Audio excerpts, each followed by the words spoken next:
और दोस्तों सनात ठाकुर। दोस्तों मुझे ना, मैं जो भी बातें करता हूँ कोई अपनी खुद की बनाई हुई बातें नहीं होती, मैं कहीं ना कहीं से पढ़ता हूँ, अक्सर ज़्यादातर किताबों से।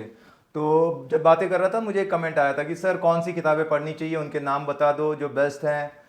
वैसे तो बहुत बड़ी लिस्ट है, पर जो सबसे मुझे बहुत पसंद है और जिन्हें मैंने कई बार पढ़ा है, तो उसमें सबसे टॉप पर जो आती है वो है यू कैन विन।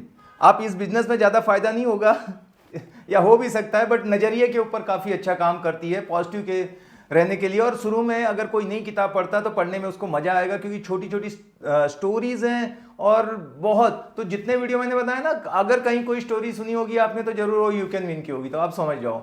कोई भी पेज 20 से भी पढ़ सकते हो, उसका ये फ़ायदा, क्योंकि एक ऐसा एक लाइन से नहीं लिखी है, काफ़ी अच्छे कोट्स हैं उसके, तो वो मुझे बड़ा अच्छा लगता है, यू कैन विन। और दूसरी अगर मैं बात करूं तो दूसरी बुक है नेपोलियन हिल की think and grow rich, amazing book. Law of attraction, power of unconscious mind, power of subconscious mind, positive सोच, जो जो आप बोलते हो वो नेपोलियन हिल की है। उसके कुछ चैप्टर्स हैं, आप उसको पढ़ो, आप याद रखोगे मुझे। दुनिया के सबसे धनवान अमीर आदमी जो है वो नेपोलियन हिल ने बनाए हैं और थिंक एंड ग्रो रिच ने बनाए हैं। उसके बाद अगर कोई बुक आती है जो मुझे सेलिंग में बहुत हेल्प करती है, टेक्निक जो होती हैं, स्किल्स जो होती हैं, वो है how to win friends and influence people, Dale Carnegie.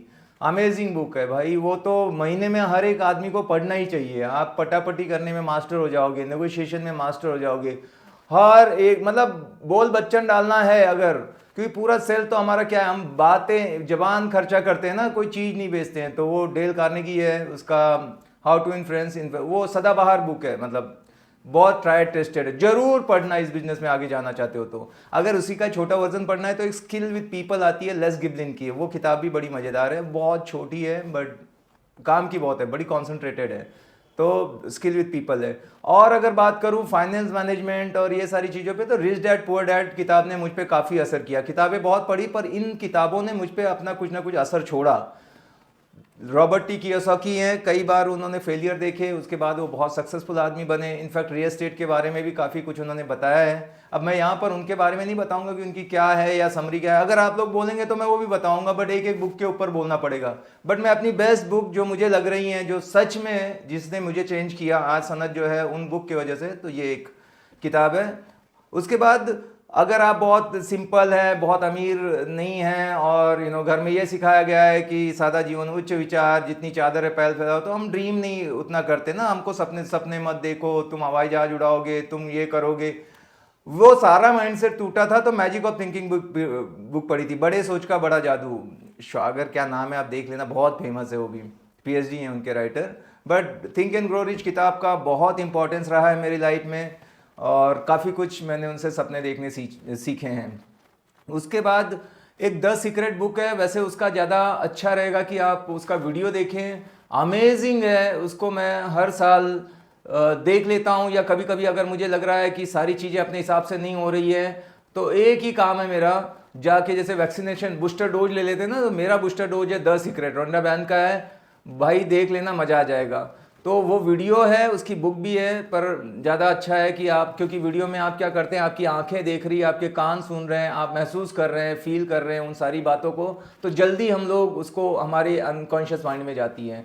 Otherwise हम खाली आंखों से देख के पढ़ते हैं ना, तो ये फ़र्क रहता है। तो वो अगर वीडियो में, तो एक ऑडियो बुक आती है, it's not over until I win, उसका मैं भूल रहा हूँ शायद नाम, मैं बता दूँ, but it's not over until I win, आप लेस ब्राउन स्पीकर है भाई। जब भी लो होता हूँ, एक्साइटमेंट चाहिए, वो सुन लो ना तो दिमाग बना जाता है, मतलब ब्लड सर्कुलेशन बढ़ा देता है। तो वो एक ऑडियो है, बहुत अच्छा है। उसके बाद मैं जो और किताबें पढ़ा हूँ तो उसमें बता दूँ, पावर ऑफ पॉजिटिव थिंकिंग है जो नॉर्मन विंसेंट पेल की है। उसके बाद पावर ऑफ सबकॉन्शियस माइंड है, उसका है वो जोसेफ मर्फी का है। स्टीफन कवी का मैंने ये पढ़ा था, 7 habit of highly effective people. ये सब आपको लीडरशिप के लिए आगे तैयार करेंगी। जॉन मैक्सवेल की लीडरशिप पे सारी मैंने किताबें पढ़ी हुई है, जो 21 लॉज ऑफ लीडरशिप ऐसे है, एग्जैक्ट नाम नहीं याद है। तो ये राइटर वाइज में बोलूँ तो जॉन मैक्सवेल को लीडरशिप, आपको बॉस बन गए, बड़ा ऑर्गेनाइजेशन रन करना है तो बहुत अच्छा बताता है टीम वर्क के लिए, वो सुपर बुक है। उसके बाद अगर मैं बताऊं कि और क्या, तो सेलिंग के ऊपर मैंने 2 किताबों से बहुत कुछ सीखा। उसमें सबसे पहले आता है how I raise myself from failure to success in selling. Bettger की बुक है वो, फ्रैंक बैडगर है मेरे ख्याल से उसके राइटर, बहुत अच्छा है। मैं असफलता से सफल कैसे हुआ, हिंदी में भी है उसकी। ये सारे बुक के आपको कई लैंग्वेज में, आपके रीजनल लैंग्वेज में, हिंदी में, इंग्लिश में, 18-20 लैंग्वेज में मिल जाएंगे, आप पढ़ सकते हैं। और एक ऑग मेडिनो राइटर था, मैं बहुत इंप्रेस हुआ उसकी राइटिंग स्किल से, उसका the greatest salesman in the world. क्या भाई ने लिखा है यार, बहुत सही चीज़ें उसके अंदर, कुछ ताड़पत्री बताए हैं और 10 नियम बताए हैं जो हर एक को फॉलो करना चाहिए। वो 10 के 10 मैं उसको फॉलो करता हूँ और वो बहुत रिजल्ट देते हैं। तो वो एक किताब थी जो मुझे बहुत अच्छी लगी। मुझे जिग ज़िगलर की एक किताब बहुत पसंद आई, जैसे यू कैन विन से मैंने काफ़ी स्टोरी ली है, वैसे ही जिग ज़िगलर का था सी यू एट द टॉप, शिखर पर मिलेंगे। वाओ क्या बुक है भाई, मज़ा आ गया वो पढ़ने में। और अगर आपको बताऊं कि जो भी चीज़ें थी ऐसी, मैं कुछ किताबें पढ़ता गया जो भी मेरी रिलेशनशिप का अगर आपको चाहिए, मतलब जानना है, तो एक है 5 लव लैंग्वेजेस, एक किताब बहुत अच्छी है। और एक और थी जॉन ग्रे की थी, वो men are from Mars and women are from Venus. वो एक बहुत अच्छी किताब मुझे लगी थी, जो अपने घर का माहौल अच्छा होना चाहिए तभी आप काम कर पाएंगे, रिलेशनशिप भी अच्छी बनानी चाहिए, वो था एक। बाकी जैसे हमको कनेक्शन बहुत बनाने होते हैं तो मित्रता का महत्व, मतलब फ्रेंडशिप फैक्टर था, वो एक किताब मैंने पढ़ी थी, अभी राइटर का नाम याद नहीं आ रहा है। उसके बाद एक तो बहुत अमेजिंग थी साइको-साइबरनेटिक्स, उसमें भी बहुत अनकॉन्शियस माइंड कैसे काम करता है, वो भी एक थोड़ा सा वजन जाएगी फर्स्ट टाइम रीडर के लिए, लेकिन वो बुक पढ़ने लायक है। मतलब मेरे ख्याल से एक बार कंप्लीट की थी, दोबारा मैं पढ़ने जा रहा हूँ, मैंने कुछ उसको स्टार्ट कर दिया है। पर अब जब भी, और ये सारी किताबों को कब तक पढ़ना है, जब तक कि वो किताब जो कहती है वो आप करने ना लगो। ऐसे नहीं कि वो किताब पढ़िए सर, ये पढ़ा है, अरे पढ़ा है तो वो चेंजेस कहाँ गए, उसको अप्लाई किया क्या वो नॉलेज को, वो बहुत इंपॉर्टेंट है। तो ये लिस्ट और बड़ी है, पर जो मेरे एकदम टॉप ऐसे 10 या जितनी भी बुक मैंने बताई ये हैं। एक एक मैंने इंडियन राइटर का भी पढ़ा था बहुत अच्छा, स्प्रिंग ऑफ मोटिवेशन, प्रेरणा का झरना, डॉक्टर अड़िया की किताब है, वो मुझे बड़ी पसंद आई थी।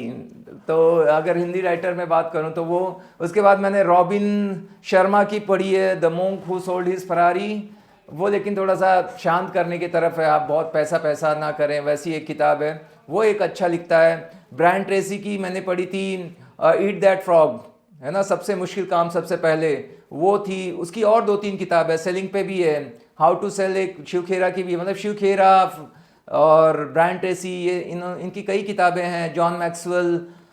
तो इन सब राइटर से मैंने जो आज सनत है वो यहाँ से, जो मेरा एकेडमिक या जो मैंने स्कूल कॉलेज में सीखा, वो तो मेरे लाइफ में हार्डली 10% कभी याद आया या ज़रूरत पड़ी कि ज्योग्राफी की, हिस्ट्री की, ज्योमेट्री की। लेकिन जो पढ़ाई के बाद मैंने ये पढ़ाई की, इसने मेरी ज़िंदगी को बदल दिया। दोस्त, आप लोगों से मेरा विनती है, विनम्र निवेदन है कि आप एक आदत डालें कि रोज़ कम से कम 20 मिनट या 4 पेज जरूर पढ़ेंगे, आपकी ज़िंदगी बदल जाएगी, ये मेरा वादा है। दोस्तों, ये वीडियो आपको अगर अच्छा लगा है तो लाइक कर देना दोस्त, कमेंट करना अगर किसी टॉपिक पे आप वीडियो चाहते हो। मिलेंगे अगले वीडियो में, bye bye, take care, thank you.